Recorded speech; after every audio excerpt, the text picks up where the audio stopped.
And even if at first the spaces of stillness don't last for very long, it's good enough. 3 seconds of looking at a flower with no thought is good enough.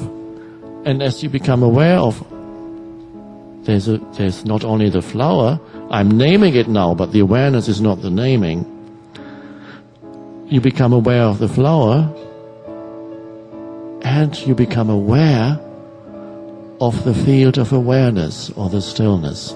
And this looks like a dualistic thing, but it isn't. It only becomes dualistic when we speak about it. When you speak about becoming aware of awareness, it looks like two things. Aware of awareness. But that's only because we are using language which has a subject and an object in a sentence. What is really happening is self-awareness. You're becoming aware. Awareness is becoming aware of itself. So that is the dimension, and it's hard to talk about that. And in a way, the author of the Tao Te Ching is right when he says at the beginning of this book of wisdom, the Tao Te Ching, if you can speak about it, that's not it. So it's not, the words have to be seen as for what they are, just pointers. So this is a beautiful practice here. Walk around wherever you are, sit, stand, lie, walk. Be aware of yourself as the aware presence, as the stillness in which everything is seen and heard. And so you become like a little child. It's not for nothing that Jesus said, you must become as little children if you want to enter the kingdom of heaven.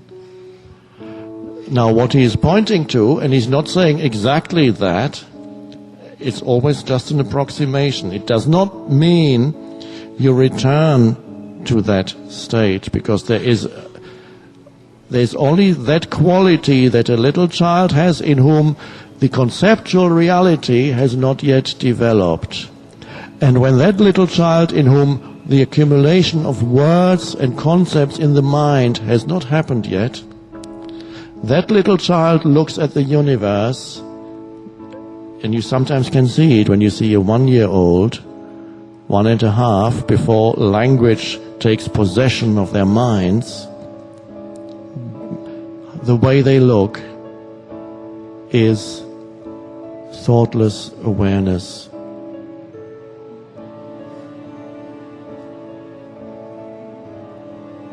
And then they smile at you, there's the pure joy of being.